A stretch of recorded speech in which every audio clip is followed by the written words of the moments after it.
ஹரே கிருஷ்ணா. எல்லாருக்கும் என்ன மனமார்ந்த வணக்கங்கள். இப்போ வந்து நம்ம இன்னைக்கு பாசுரம் வந்து இப்ப கேட்டோம். நம்ம அந்த ஹரிஹரன் நாராயண் ரொம்ப நல்லா பாடினார். ஸோ இப்போ வந்து நம்ம அந்த பாசுரத்தை வந்து நம்ம இப்போ இன்னைக்கு தமிழ்ல பார்க்க போறோம். டெய்லியே நடந்துட்டு இருக்கு. ஸோ இன்னைக்கு இந்த பாசுரத்தை நம்ம தமிழ்ல பார்க்க போறோம். எல்லா லாங்குவேஜ்லயும் நடந்துட்டு இருக்கு. புனமயிலே போதும் உறக்கம்.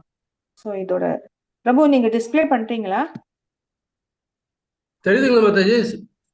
ஸ்கிரீன் தெரியுது தெரியுது. மக்ஞானத்திமிராந்தஸ்ய ஞானாஞ்சனசலாக்கய சக்ஷுருன்மீலிதம் தஸ்மை ஸ்ரீகுரவே நமः. ஹரே கிருஷ்ணா.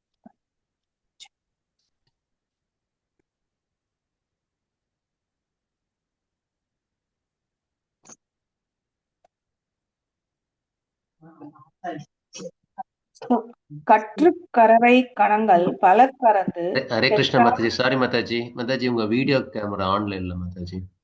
ஆன் பண்ணிட்டேன். அது ஏன் தெரியல, ஏன் வரலன்னு.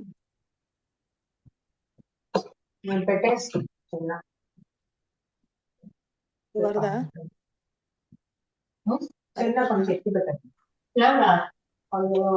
ஹரே கிருஷ்ணா. கேக்குறதா பிரபு? கேக்குது மாதாஜி.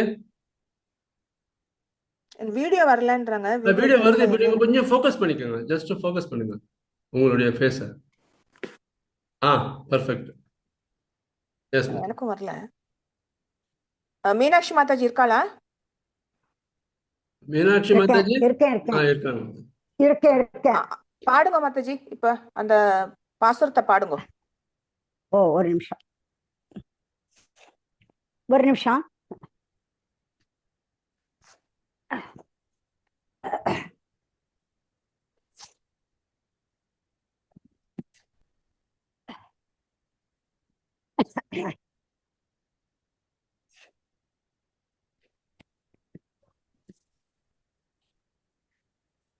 ஹரே கிருஷ்ணா. தண்டோர்ப்பணம். கற்று கரவை கணங்கள் பல கரந்து செற்றாத்திரலடிய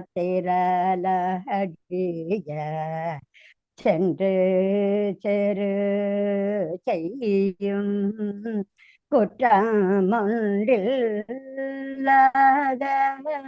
கோவலதம் பொற்கோடியே குற்றம் ஒன்றில்லாத கோவலதம் பொற்கோடியே புற்றரவல் புனமயிலே போதர புற்றவரகுல் புனமயிலே போதர சுற்றத்து தோழிமார் எல்லாரும் வந்து நின் சுற்றத்து தோழிமார் எல்லாரும் வந்து நின் முற்றம் புகுந்து முகில் வண்ணன் பேர் பாட முற்றம் புகுந்து முகில் வண்ணன் பேர் பாட சிற்றாதே பேசதே செல்வ பெண்டாட்டி சிற்றாதே பேசதே செல்வ பெண்டாட்டி எற்று குரங்கும் பொருளேலோஜம் பாவை எற்று குரங்கும் பொருளேலோஜம் பாவை. ஹரே கிருஷ்ணா. ஹரே கிருஷ்ணா. தேங்க்யூ மாதாஜி. ஸோ இதுல வந்து நம்ம இந்த பாசுரத்துல என்ன பார்க்க போறோம்னா, மெயினா சில வார்த்தைகள்லாம் ரொம்ப முக்கியமானது. அதுல இந்த 4-5 வார்த்தை ஒண்ணு இருக்கு.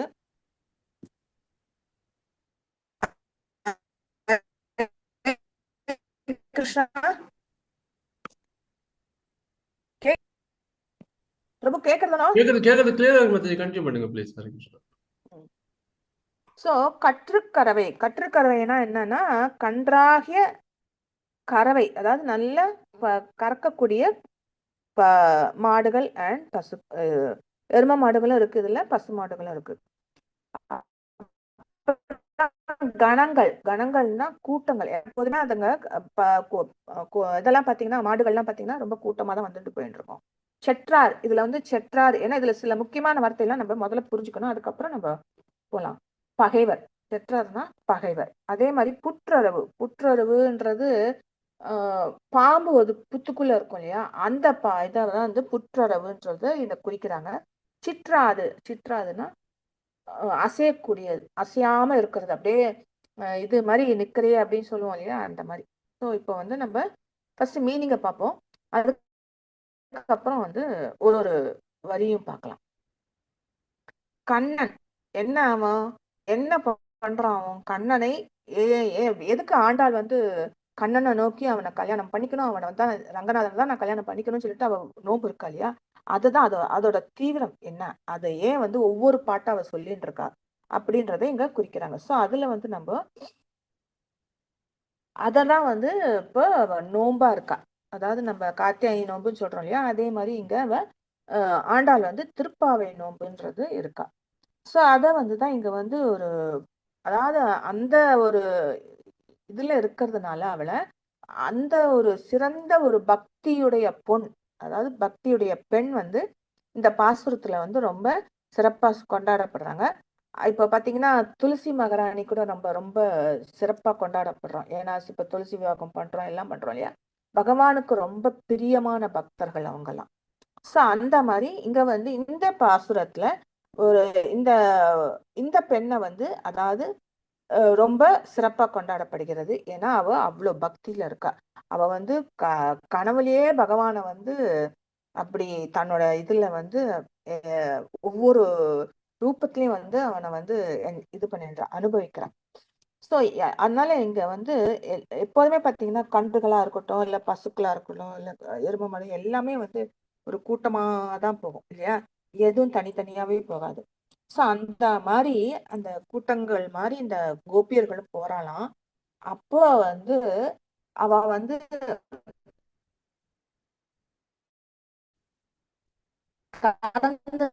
இருக்கா இல்லையா, இடத்துல பால் கறக்கும் போது, அதாவது யாராவது, அதாவது செற்றார்னு பார்த்தோம் இல்லையா நம்ம பகைவர், யாராவது வந்துட்டானா வந்து என்னன்னா அப்படியே போட்டுட்டு அந்த they will go there, அதாவது அவளுக்கு வந்து போர் புரிய அங்க போயிடுவாங்களாம். சோ அந்த மாதிரி பெரிய ஒரு போர் வீரர்கள் மாதிரி இந்த ஆயிரகுலத்து பெண்களும் அதே மாதிரி இருக்காங்க. அதனாலதான் இங்க வந்து கொடி இருந்த அந்த பொன் கொடி போன்றவளே, அதுக்கு வந்து அவளுக்கு வந்து எதுக்கு இது சொல்றாங்கன்னா, கம்பேர் பண்றாங்கன்னா வந்து இந்த எப்படி வந்து பாலை கறந்து அது வந்து அந்த இதுலயே அவங்க வந்து அவங்களோட கான்சென்ட்ரேஷன் ஃபுல்லும் அதுலயே இருக்கிறது. அதே மாதிரி யாராவது அந்த வேலை பண்ணிட்டே இருக்கும்போது யாராவது வந்துட்டாங்கன்னா, பகைவர் யாராவது வந்துட்டாங்கன்னா, அத கூட அந்த அந்த இதை மறந்துட்டு அவங்கள போய் எதிர்த்து போர் புரியறதுன்னு இருக்குது பாருங்க. அந்த மாதிரி ஒரு இது தன்மையை கொண்டவர்கள் இந்த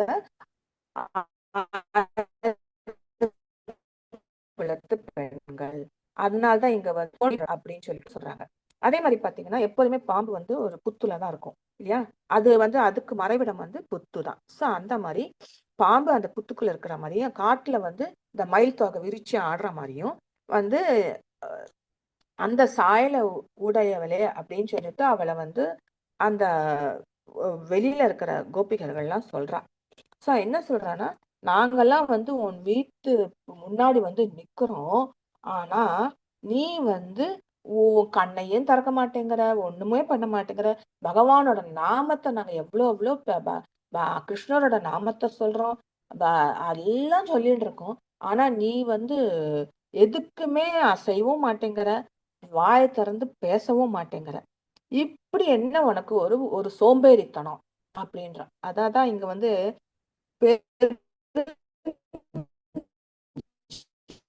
சோம்பல் அப்படின்றோம், பெரும் இன்பமா இருக்க, அந்த தூக்கத்துல உனக்கு ஏன் இவ்வளவு ஈடுபாடு, கும்பகர்ணன் மாதிரி ஏன் இவ்வளவு ஈடுபாடு? போன நேத்திக்கு பாட்டுல பார்த்தோம் இல்லையா கும்பகர்ணன். சோ அந்த மாதிரி ஒரு இதை வச்சிருந்திருக்கே, நீ வந்து கொஞ்சம் சீக்கிரம் எழுந்து வா, நாங்க வந்து இவ்வளவு பகவானோட நாமத்தெல்லாம் பாடுறோம், எல்லாம் பண்றோம், நீ கொஞ்சம் எழுந்து வாயேன் அப்படின்னு சொல்லிட்டு சொல்றேன்.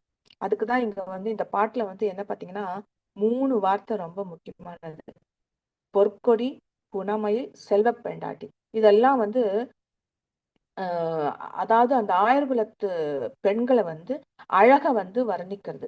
அதாவது அவங்களோட அழகையும் வர்ணிக்கிறது, அவங்களோட உறங்கும் தன்மை அதையும் வந்து வர்ணிக்கிறது. ஸோ இதுதான் வந்து இந்த பாட்டோட அர்த்தம், இந்த பாசுரத்தோட அர்த்தம். இப்போ வந்து நம்ம ஒரு ஒரு வேர்டுக்கும் மீனிங் பார்க்கலாம். கற்றுக்கறவை இதுல பாத்தீங்கன்னா, இந்த இதுல எனக்கு கொஞ்சம்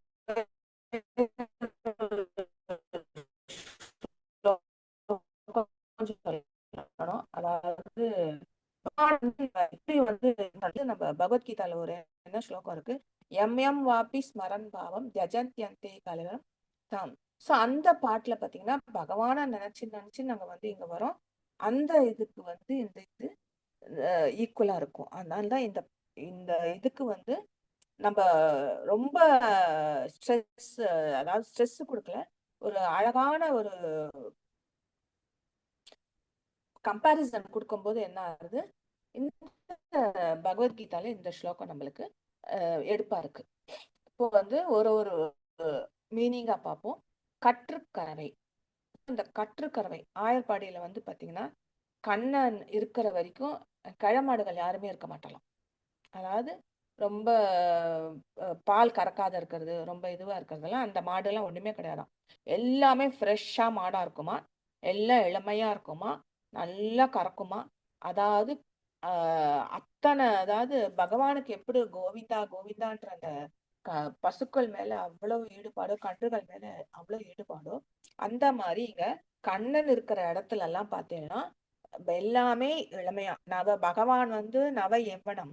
அதே மாதிரி இங்க எல்லா இருக்கிற மக்களும் சரி, இருக்கிற அனிமல் எல்லாமே வந்து எல்லாமே இளமையா இருக்குமா. அதுக்குதான் இங்க வந்து திருமங்கை ஆழ்வார் சொல்றாருங்க, அதுக்கு வந்து கன்று மேய்த்து இனிது கந்த காளாய் அப்படின்னு சொல்லிட்டு அவர் சொல்றாரு. அதே மாதிரி பாத்தீங்கன்னா பகவானுக்கு வந்து பரமபதத்துல மாடு மேய்க்கிறதுன்றது அவனுக்கு ரொம்ப விருப்பம் இல்லையா. அந்த மாடுகளை காப்பறது, அந்த மாடுகளை மேய்க்கிறது, இதெல்லாம் வந்து பகவானுக்கு ரொம்ப விருப்பம். அந்த இதுலதான் இங்க என்ன சொல்றாங்க, திவத்திலும் பசுநிறை மேய்ப்புவத்தி அப்படின்றது அந்த அந்த பரமபதத்துல கூட பகவானுக்கு எப்படி மாடு மேய்க்கணும், அந்த இது எப்படி விருப்பம் இருக்கு அப்படின்றத இதுல குறிக்கிறது. அதே மாதிரி பாத்தீங்கன்னா கன்றுகள் ஓட வேண்டி செவியில் கட்டெரும்பை விட்டு, அதாவது கன்று அந்த பசு கன்றுகள் எல்லாம் ஓட விட்டு அத வந்து எறும்ப வந்து இல்ல அந்த காதுல போட்டு அந்த மாதிரி குறும்பு பண்றது பகவானுக்கு ரொம்ப, அதான் அவன் குறும்பு பண்றது கேட்கவே வேண்டாம். என்ன நம்ம தாமோதர் லீலாலே எல்லா லீலையும் பாக்குறோம், பகவான் வந்து அவ்வளவு குறும்புத்தனம். ஆனா அது வந்து நம்ம அனுபவிக்கக்கூடிய குறும்புத்தனம். அதை வந்து நம்மளுக்கு ஹேட்ரடே வராது. பகவான் எத்தனை குறும்புத்தனம், எத்தனை வாட்டி நீங்க தாமோதர் லீலா கேளுங்க, அழுக்கவே மாட்டேன். பகவானோட லீலைகளை கேட்டானா எப்பயோ பாடினதெல்லாம் நம்ம இன்னைக்கும் கலியுகத்துல எப்பயோ நம்ம பகவானை பத்தி அவ்வளோ என்ஜாய் பண்ணி நம்ம பாடிட்டு இருக்கோம். சோ அத வந்து நம்ம வாயால அந்த நாமத்தை சொல்லிட்டே இருக்கோம் இல்லையா, அதுதான் பெரிய விஷயம் இங்க. அதே மாதிரி நெக்ஸ்ட் கணங்கள் பல கறந்து, அப்படி அப்படி வந்து மாட்டை வந்து அப்படி வந்து இருக்கிறதுனால பல ஒரு மாட்டை கறப்பதே பெரிய கடினமா இருக்கு. ஏன்னா எல்லாருக்குமே பால் கறக்கிறதுன்றது ரொம்ப ஈஸியான வேலை கிடையாது. அதுல வந்து கிராமத்துல இருக்கிறவங்க நிச்சயமா மாடு வச்சிருக்கிறவா நிச்சயமா அந்த மாடு கறக்கிறதோட கலையை வந்து அவங்க கத்துக்கிறாங்க. அந்த மாடு தனி ஒருவனாக கறக்கும் கணக்கலாயர்கள் எம்பெருமான் ஒருவனே எல்லா ஆத்மாக்களையும் அடக்கி ஆளுது. எப்படி வந்து ஒரு பசுக்களை வந்து பால் கறக்கிறது வந்து தனி ஒருவனா இருக்கானோ, எப்படி அவனே வந்து அந்த இத வந்து ஆயுர்குலத்துல வந்து அந்த ஊர்ல அவன் வந்து எப்படி பால் கறக்குறான்றது தானே அந்த இதை வச்சுட்டு இருக்கான், அந்த கலையை வச்சுட்டு இருக்கான் இல்லையா. எப்படி வந்து நீங்க எம்பெருமான் எல்லா ஆத்மாக்களையும் தன்னுள் அடக்கி வச்சுட்டு இருக்காரோ, அந்த மாதிரி அவனும் அந்த பால் கறக்கிறதுலயும் இது பண்றான். அதனாலதான் கணங்கள் பல கறந்து அப்படின்ற. செற்றால் திரள் அழிய,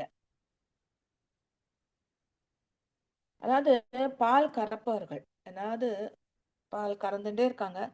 இதுல வந்து செற்றால் திரளில, அதாவது யாராவது விரோதிகள் வந்தாங்கன்னா அப்படியே அதை போட்டுட்டு எப்படி போர் வீரர்கள்லாம் வந்து படைக்கு போர் புரிய போறாங்களோ அதே மாதிரி இவங்களும் அந்த கலையை கற்றவர்கள். ஸோ அதனால இம்மிடியட்டா அவங்க என்ன பண்ணுவாங்க, உடனே ஓடிடுவாங்க அப்படின்றாங்க. செற்றால் விரோதிகள், ஆயர்களுக்கு விரோதிகள் யாரும் கிடையாது. ஏன்னா பகவான் அங்க இருக்கிறதுனால யாரும் விரோதிகளே கிடையாது. அங்க வந்து எல்லாருமே பகவானை தான் சென்டரா வச்சு அவனைதான் வந்து குறும்புத்தனம் பண்ண வச்சு அதை வந்து அனுபவிக்கிறாங்க பாருங்க. அதை என்ஜாய் பண்றாங்க பாரு ஆயர்குலத்து மக்கள். அதுதான் அங்க யாருமே எதிரிகளே கிடையாது அப்படின்னு இந்த வார்த்தைக்கு. சென்று செரு செய்யும் குற்றம் ஒன்றில்லாத கோவலத்தம் பொற்கொடியே, அதாவது குற்றமற்ற வீரர். அங்க வந்து குற்றம் புரிந்தவர்கள் யாருமே இருக்க மாட்டாங்க. சோ அந்த மாதிரி வீரர்கள் இருந்தாலும் அவங்க என்ன பண்ணாங்க, அதாவது ஆயுதம் இல்லாம போரிட போரிடுவாங்க. ஆயுதமே இல்லாம வச்சுக்கிறாங்க. அதே மாதிரி அப்படி ஆயுதம் இல்லாம போரிட மாட்டாங்க இல்லையா. சோ அந்த மாதிரி இருக்கிறவங்க கிட்ட யாருமே விரோதிகள் வரமாட்டாங்க. ஏன்னா அவங்களுக்கு வந்து அவ்வளோ ஒரு தைரியம் இருக்கு. ஆனா விரோதிகள் ஒரு எல்லா ஆயுதங்களையும் கொண்டு வந்துதான் அவங்களோட போர் புரியும். இவங்க வந்து எந்த ஆயுதமும் வச்சிருக்க மாட்டாங்க. ஒரே ஒரு ஆயுதம் வச்சிருப்பாங்க, யாருன்னா பகவானோட நாமம். அதுதான் வந்து அவங்களுக்கு எப்போதும் வெற்றியை கொடுக்கிறது அப்படின்றது இந்த இது மூலமா நம்ம இது பண்றோம். அதே மாதிரி இதுல பாத்தீங்கன்னா கோவலர், அப்படிப்பட்ட கோவலர் யாரு? கோவலர் கோபாலர்கள். யார் கோபாலர்கள்? பகவானுடைய பக்தர்கள். சோ அங்க வந்து ஜனக குலத்திற்கு சீதையா இருக்கா. சீதை வந்து இதுவா இருக்கா. இங்க வந்து பொற்கொடிகள் நான் முன்னாடி சொல்லியிருந்தேன் இல்லையா, இதெல்லாம் அடைமொழிகள் ரொம்ப இதெல்லாம். சோ அழகான பெண்கள் அப்படின்றத இங்க குறிக்கிறது. அதாவது அந்த கொடியுடையவள் பொய்யோ எனும் இடையால் நுண்மருங்குல் கம்பன் சொல்றார். இதெல்லாம் வந்து கம்பன் சொல்றார். அதே மாதிரி பாத்தீங்கன்னா இதே வார்த்தை நம்ம பிரபுபாதாவும் இத அப்படியே சொல்ற. நம்ம பாகவதத்துல நான் அந்த ஸ்லோகம் சொல்ல போறேன் உங்களுக்கு அப்புறம். அதே மாதிரி பாத்தீங்கன்னா கோல் தேடி ஓடும் கொழுந்தே போன்றதே மால் தேடி ஓடும் மனம். அதாவது எப்படி வந்து கோல்னா இங்க வந்து பாத்தீங்கன்னா பகவானோட நாமத்தை சொல்றது. அந்த இத வந்து யார் ஓடுறா? பகவானோட நாமத்தை அந்த ஸ்டிக்கை வச்சுன்னு அதை இது பண்ணும்போது யார் ஓடுறான்னா மால் தேடி ஓடும் மனம். மால் தேடி ஓடும் மனம்னா அங்க இருக்கிற கோப்பர்கள் கோபியர்கள் அப்புறம் வந்து எல்லாருமே பகவானை தேடின்னு ஓடுறாங்க. அது யார் சொல்றது? பூதத்தாழ்வார் சொல்றார். அதே மாதிரி நம்மாழ்வார் ஒண்ணு சொல்றார், ஆவிக்கோர் பற்று கொம்பு நென்னலால் அருகிலேன் யான். சோ அதாவது பகவானை தவிர அங்க யாருக்குமே எதுவுமே தெரியாது, அவன்தான் எல்லாமே அப்படின்றத நம்மாழ்வார் குறிக்கிறார். அடுத்த லைன், புற்றரவல்களும் புனமையிலே போதராய். எப்படி வந்து புத்துலேருந்து நாகம் வந்து வெளியில வருதோ அப்ப அது உள்ளுக்குள்ள இருக்கும்போது நீட்டா அது அந்த அந்த இடம் நீட்டா இருக்கும். அது வெளியில வரும்போது என்ன ஆகும், அந்த மண்ணு சுத்தி இருக்கும் இல்லையா, அதெல்லாம் வந்து அந்த அழுக்குப்படுறது. அத மாதிரி இந்த நாகத்தை போன்றவெல்லாம் இந்த அழகான அந்த புத்துக்குள்ள இருக்கிற மாதிரி அவ இருந்து பகவானையே நினைச்சு நினைச்சு அவ அனுபவிக்கிறாளாம். பகவானைய நினைச்சு எப்படி அனுபவிக்கிறா? அதாவது பகவான் வந்து இப்படி இருக்கான், என்னோட இருக்கான், அவன் வந்து எனக்கு வந்து இது பண்றான், அவனுக்கு நான் உதவி செய்யணும் அப்படின்ற ஒரு எண்ணத்திலேயே வந்து பகவானை வந்து நினைச்சுன்னு அப்படியே அவள் உள்ளுக்குள்ள எப்படி பாம்பு புத்துக்குள்ள இருக்கோ அதே மாதிரி அவன் குரூப்புக்குள்ளேயே உட்காந்துட்டு இருக்கா. சோ அதை வந்து குறிக்கிறது இங்க. அதே மாதிரி புனமயில்னா எப்படின்னா, மயில்ன்றது எல்லாருக்கும் தெரியும். எப்படி அது தொகையை விரிச்சு ஆடும் இல்லையா, தொகையை விரிக்கும் போது எவ்வளவு அழகா இருக்கும் பாத்தீங்கன்னா, அவ்வளவு அழகா இருக்கும். சோ அந்த மாதிரி அவ அந்த சாயலை உடையவள் அவ, அந்த கோபி. போதராய், அந்த மயில்நடையை நாங்கள் காண வர. அதாவது அந்த வெளியில நிற்கிற கோபிகள்லாம் என்ன சொல்றா, நீ வந்து அந்த நடைய நடந்து வரணுமே, அதை நாங்க பார்க்கணுமே அப்படின்னு சொல்லிட்டு அதனால போதாராய், அந்த மயில் நடையை நாங்க பார்க்கணும், அதனால வந்து கதவை தர அப்படின்னு சொல்லிட்டு சொல்றா எல்லாரும் இதுல. அதே மாதிரி சுற்றத்து தோழிமார் எல்லாரும் வந்து, சுற்றத்து தோழிமார் எல்லாரும் வந்துன்னா இதுலயே நீங்க புரிஞ்சுக்கலாம். அதாவது ஊர்ல இருக்கிற அத்தனை தோழிமார்கள், அத்தனை கோபிகளும் எல்லாரும் இங்க வந்து உறவினர்களா இருக்கட்டும், இல்ல கோபிகளா இருக்கட்டும், எல்லாரும் வந்து உன்னோட வீட்டு வாசல்ல வந்து நிக்கிறோம். கிராமத்துல இருக்கிற அத்தனை பேரும் வந்து அப்படின்னு சொல்றான். என்ன இங்க வந்து நிக்கிறோம். நின் முற்றம் புகுந்து முகில்வண்ணன் பேர் பாட வந்து நின்னு பகவானோட நாமத்தை சொல்லி நாமத்தை பாடி அவனோட இதெல்லாம் நாங்க பாடிட்டு இங்க வந்து நிக்கிறோம். ஆனா புனமயில் உனக்கு ஒரு இதுக்கும் தோணலையா? முகில்வண்ணனோட நாகமத்தை பாடுறோம், மேகங்கள் கூடுறது எல்லாமே இதுவா இருக்கு. அந்த மாதிரி பாடிட்டே இருக்கும்போது ஏன் நீ வந்து வரமாட்டேங்கிற? அதாவது அவன் பெயரை கூறுவது வீடு பெற்றையே தருவான். அதான் மாதிரி அதாவது நல்ல எண்ணங்கள் கொண்டவர்கள் பகவானோட நாமத்தை சொல்லும் போது வீடே அவ்வளவு ஒரு மகிழ்ச்சியை கொடுக்குமா, ஃபுல் மகிழ்ச்சியை கொடுக்குமா, வீடே வந்து ரொம்ப மகிழ்ச்சியா இருக்குமா. அதான் இங்க என்ன சொல்ற, திருவாய்மொழியில சொல்றாங்க, பாடீர் அவன் நாமம் வீடே பெறலாமே. பாடீர் அவன் நாமம். இப்போ வந்து பிரபுபாத் நம்மளுக்கு வந்து ஹரே கிருஷ்ணா நாமத்தை எப்ப வேணா பாடலாம், எப்ப வேணா சொல்லலாம். சைத்தன்ய மகாபிரபு நமக்கு சொல்றாரு இல்லையா, நீ எப்ப வேணா பாரு, யாருக்கும் எதுவும் தடங்களே கிடையாது. நீ எந்த நேரத்துல உட்கானாலும் உட்காந்து போய் பாடு, நாமத்தை சொல்லு அப்படின்றார். அதனாலதான் ஹரேர் நாம ஹரேர் நாம ஹரேர் நாமைவ கேவலம். நம்மளுக்கு வந்து பகவான் நாமத்தை சொல்ல சொல்ல சொல்ல சொல்ல நம்மளோட மனசும் தூய்மையாகும், நம்மளோட இன்டர்னல் அண்ட் எக்ஸ்டர்னல் ரெண்டுமே தூய்மையாகக்கூடிய ஒரு வாய்ப்பு கிடைக்கிறது. அதனாலதான் இங்க என்ன சொல்ற, பாடீர் அவன் நாமம்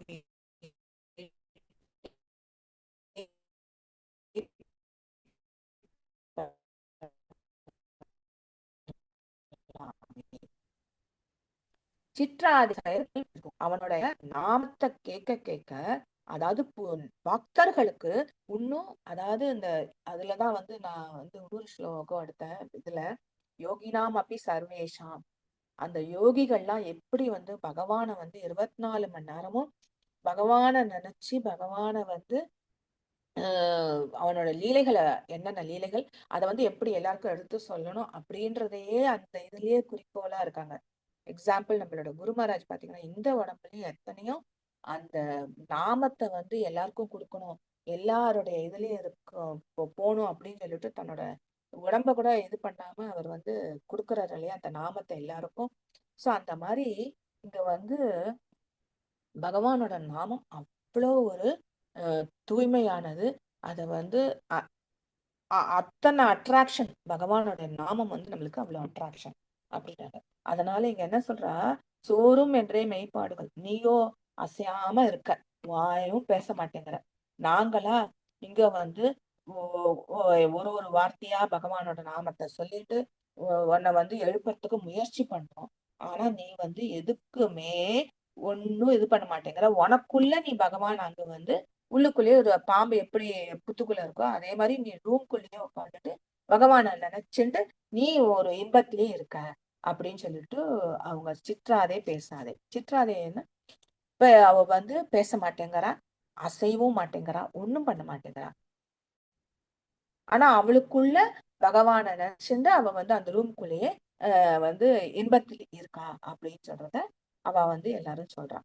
செல்வ பெண்டாட்டி, நீ எல்லா வகையிலும் அவனுக்கு எப்படி ராதாராணி ஏற்றவளோ அதே மாதிரி பகவானுக்கு ஏற்றவள் நீதான். சரி, நீ வந்து தனி பக்தியோட இருக்க, அதனால ஓகே நீயே இருந்துக்கோ. ஆனா அத வந்து நீ தனியா பண்ணாத, சேர்ந்து கோஷ்டியோட சேர்ந்து பண்ணு. அதனாலதான் இந்த ஆண்டாள் வந்து என்ன பண்றா, தனியா அவ பண்ணலாம், அவளுக்கு பண்ணிக்கலாம். பகவானை வந்து நம்ம கல்யாணம் பண்ணிக்கிறது அவ்வளவு ஒண்ணும் ஈஸி, அவளுக்கு ஒண்ணு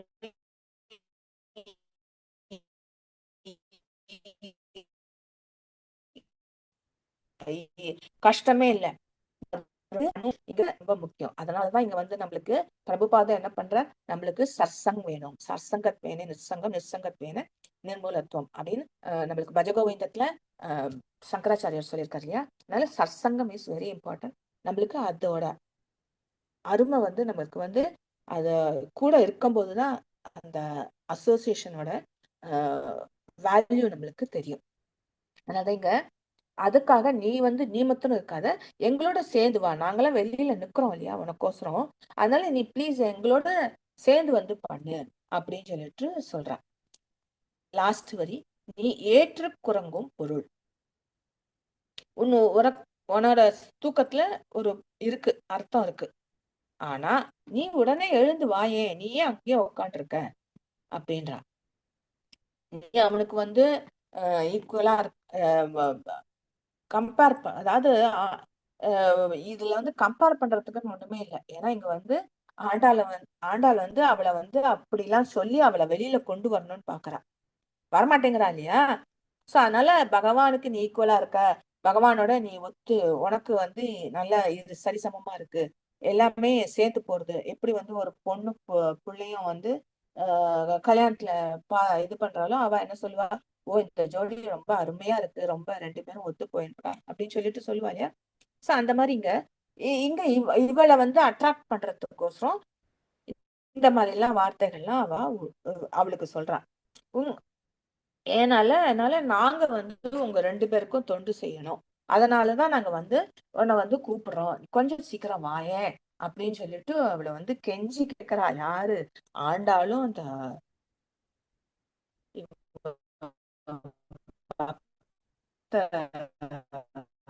பக்தர்கள் நாவினால் ஒத்து. அதாவது மாதவனை கூப்பிடுறதே வந்து பெரிய விஷயம். அதாவது அதான் நம்ம ஒரு பாட்டு பாடுறாங்க இல்லையா, ஸ்ரீ யசோதமை बारंबार प्रणाम है, बारंबार प्रणाम हैன்னு சொல்லிட்டு அந்த பகவானோட நாமத்தை வந்து அவனுக்கு வந்து அந்த இதை கொடுக்குறோம் இல்லையா, அந்த மனம் வந்து ரொம்ப முக்கியமானது. இப்ப வந்து பார்த்தீங்கன்னா முக்கியமா ஃபர்ஸ்ட் கொஞ்சம் பக்தர்கள் வந்து யோசிப்பா, என்னது எப்ப பார்த்தாலும் இவ வந்து ஹரே கிருஷ்ணா சொல்றா, இத்தனை ரெகுலேஷன்ஸ் ரெஸ்ட்ரிக்ஷன்ஸ் எல்லாம் போடுறா, இதெல்லாம் நம்மளால ஒத்து பண்ண முடியுமா? முக்கியமா தமிழ்நாட்டுல இருக்கிறவளுக்கு காஃபி குடிக்காம இருக்கவே முடியாது. சோ அதனால அவளுக்கெல்லாம் இந்த காஃபி டீ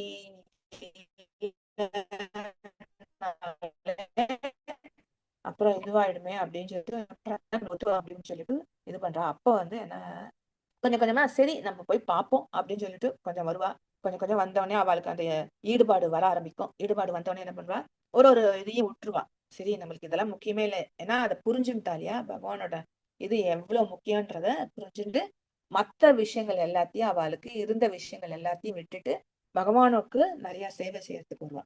அப்புறம் பகவான் பத்தி நிறைய நாமத்தை பாடுவா, பகவானோட குளோரிபிகேஷன் என்னென்ன, அவனோட லீலைகளை புரிஞ்சுப்பா. இந்த மாதிரி அவ வந்து நாவினால் பாடுறதுன்னா பகவான வந்து இந்த நாக்கு எதுக்கு இருக்குன்னா பகவானோட நாமத்தை சொல்றதுக்கும் பகவானோட பிரசாதத்தை சாப்பிடறதுக்கும் தான் இருக்கு. சோ அதனால அந்த வேதத்தை அவ ஓதரா. மணிவண்ணன் பாதமே நீ மறவேல் நெஞ்சமே நினை என்றன் அளவன்றால் யானுடைய அன்பு. அதாவது இந்த பூதத்தாழ்வார் வந்து இதெல்லாம் வந்து அவ ஆழ்வார்கள் பார்த்தீங்கன்னா இந்த 12 ஆழ்வார்களும், ஆழ்வார்கள்னாலே தெரியும் எல்லாருக்கும், ரொம்ப டீப் பக்தி. அந்த மாதிரி பக்தி வந்து யாராலையுமே முடியாது. ஏன்னா அவ பகவான் கிட்ட பேசக்கூடியவர். அவ எல்லாம் வந்து பகவான்கிட்ட பேசி நேர்ல சாதாரண மனுஷா 2 பேரும் பேசிக்கிற மாதிரி பகவானும் அவளும் பேசிப்பா. சோ அந்த மாதிரி அவ ஒரு ஆழ்ந்த பக்தி உள்ளவர்கள்.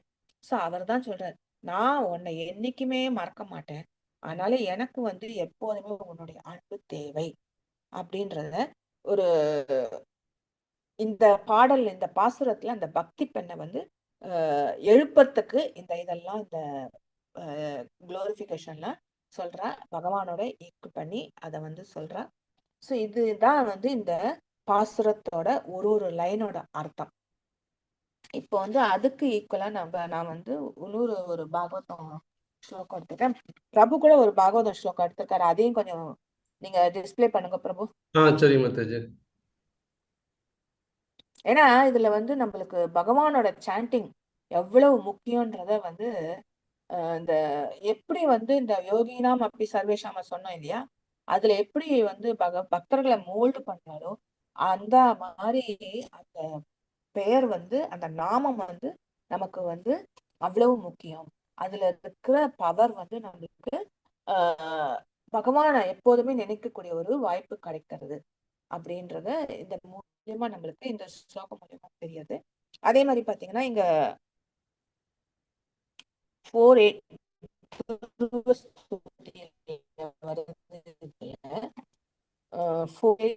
ஸ்ரீவத்சாங்கம் கணஷாமம் புருஷம் அனமாலினாம் சங்கு சக்கர கதா பத்மே அபிவெக்த சதுர்புஜம். சோ பகவானை பற்றி மேலும் பிரபு கொஞ்சம் சொல்லுங்க மாதாஜி. இல்ல, சரி நான் பண்ணிக்கிறேன், என்னோட மொபைல்ல பண்ணி. ப்ரெஸ் பண்ணுங்களா? இல்ல எனக்கு வந்து அது கொஞ்சம் மறையிறது. ஓ, பிரபு உங்களை படிக்க சொல்றாங்க. படிக்கட்டுங்களா? நீங்க இல்ல, படிங்க. படிக்கலாம். ஓகே, மொழிபெயர்ப்பு பாருங்க. ஜெகத் குருஷர் பிரபுபாதருக்கு ஜெய். பகவானை பற்றி மேலும் விளக்குகையில், அவர் தன் மார்பில் ஸ்ரீவத்ச அடையாளம் என்னும் அதிர்ஷ்ட தேவதை உறையும் இடத்தினை உடையவர். அவரது உடல் வண்ணமோ கருநீலம் ஆகும். பகவான் ஒரு புருஷர் ஆவார். அவர் மலர்களை மாலையாக தொகுத்து அணிந்திருப்பார். மேலும் அவர் நித்தியமாக 4 கரங்களை உடையவர். அவற்றில் அவர் சங்கு, சக்கரம், கதாயுதம் மற்றும் தாமரை மலரினை தாங்கி இருப்பார். ஹரே கிருஷ்ண. சோ இது பகவானை பற்றிய இதுல வந்து 6-7 ஸ்லோகம் இருக்கு. நாரதர் வந்து இவருக்கு சொல்றார், துருவருக்கு. துருவன் வந்து ஓடி வந்துடுறான் இல்லையா, எனக்கு இந்த இதுல வேண்டாம், நான் வந்து எங்க அம்மாவுக்கு வந்து நான் யாருன்றதை காமிக்கணும் அப்படின்னு சொல்லிட்டு பகவானை பாக்குறதுக்கு ஓடி வரான் இல்லையா. அப்ப நாரதர் வந்து அவன் ஓடி வரத பார்த்துட்டு சொல்றாரு, நீ இது மாதிரி வரக்கூடாது, இப்படி நீ ரொம்ப சின்ன பையன், உனக்கெல்லாம் எல்லாம் தாங்காது. அவருக்கு எல்லாம் அந்த துருவஸ்து கதை எல்லாருக்கும் தெரியும் இல்லையா, என்னென்ன சொல்றாருன்றது தெரியும். அதுல இந்த பகவானை பத்தி அவன் எப்படி இருப்பான்றத கேக்குறான். சோ அப்ப வந்து பகவானை பத்தி சொல்றார், அவர் எப்படி இருப்பார். ஒரு ஸ்லோகம் 7 ஸ்லோகம் இருக்கு. அதுல பிரசாதாபிமுகம் சஸ்வத், அதுல இருந்து ஒரு வந்து நீங்க அடுத்த இது 3வது ஸ்லோகம், இதுல இருந்து இன்னும் ஒரு 4 ஸ்லோகம் இருக்கு. ஸோ அந்த இதை வந்து நீங்க டெய்லி பகவான் எதிர்க்க போய் நின்று டெய்லி இந்த ஸ்லோகத்தை சொல்லி நம்ம வந்து பகவானை குளோரிஃபை பண்ணலாம். எப்போ எந்த கோவிலுக்கு போனாலும் சரி, நீங்க பெருமாள் கோவிலுக்கு போனாலும் இந்த ஸ்லோகத்தை 7 ஸ்லோகத்தை சொல்லி நீங்க வந்து டெய்லி வந்து பகவான் முன்னாடி போய் நின்று இந்த ஸ்லோகத்தை சொல்லலாம்.